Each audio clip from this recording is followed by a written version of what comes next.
Chère famille, coup de manivelle, chers téléspectateurs, Groupe Salongo, Ezongeli Bino. Groupe Salongo, théâtre de chez nous et de retour chaque lundi à partir de 20h sur la RTNC 2.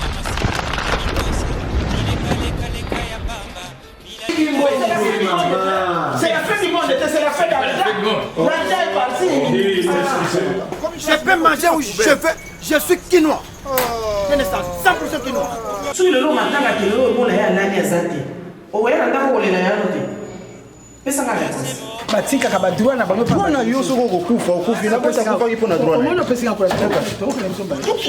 Toujours kingi siko. Na mwasi na ye mama na ngambo na kangi ye boye nenga zoloba ngambo na kanga ye boye azibisa mwana ne akota boloko azoloba na ye kutima kote. Groupe Salongo tozongi en force chaque lundi bolanda biso na RTNC 2 masolo ya sika makambo ya sika. Groupe Salongo oyo bino bolingaka, Groupe Salongo oyo esala masolo, Groupe Salongo kolo masolo azongeli masolo na RTNC 2. Le groupe Salongo Théâtre de chez nous de la RTNC est de retour sur scène. Eh bien, suivez-nous chaque lundi à 20h sur la RTNC 2 Développement. Bilengeye lisusu bupo botalaka na famille, botalaka na bokilo, botalaka na bana sans crainte. Ozotala ozosepela mateya ezongi lisusu kiese ezongi obilenge ezongi lisusu. Groupe Salongo chaque lundi 20h RTNCD. Eh, Groupe Salongo, Ezongeli Bino. Ba amoureux à théâtre de chez nous, Groupe Salongo ezongeli bino lisusu na ba pièce ya Kafu Kafu avec vos acteurs et vos actrices préférées du groupe Salongo.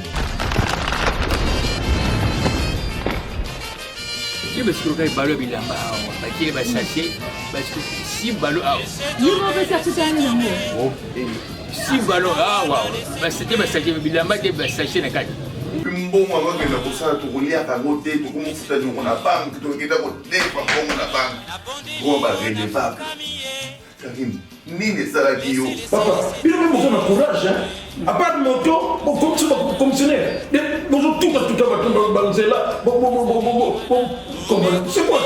Basoko sande biso nzokande eza mikanda makambo yango bazoloba yipo si kozomona te awa bakomi nini awa contrat bokozaka naye kosine po bana na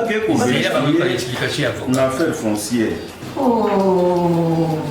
Yo pesaka kimia te makambo nyonso kaka omatisaka kaka opekisaka kaka moto eza mawa mingi mpona yo. Avocat aza lokola mwinda ya société akotalisa yo awa kenda awa kokenda te oyo osala oyo kosala te.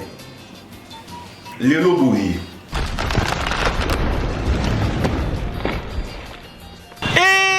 balobi bilengi ya théâtre, balobi bilengi ya théâtre ya Groupe Salongo ezongi. Balobi merci na mama bomengo ye nanga lipati ye esengo amani esengo janvier. Balobi mama mabele ye nanga Josco ye Devos merci na obo sali makamto lukaki yango eye. Groupe Salongo imagine na biloko kolia boy kolia bitaba pamboka ndalo bia lia nzela akende kuna bakende ko tshela soki nini na atuta na soki ndenge nini abuka na asa soki nini akoto pita poto bebisa makamnyo soki papa ata yo moko na loba te quartier bana to kota kaka boye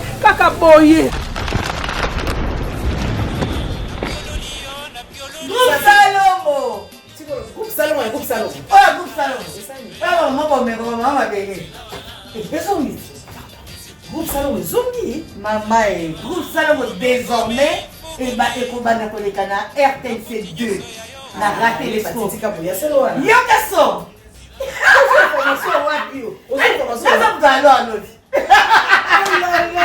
Mon Dieu. Désormais, Groupe Salongo na RTNC 2 na raté les sports na Willery. Mais finalement, une bonne nouvelle. Groupe Salongo bandeko porte-parole et gouvernement la population. Éducation de masse. Voilà. Vraiment, il était temps que Ezonga na RTNC 2 na raté les sports. Il était temps. Oui, raté les sports.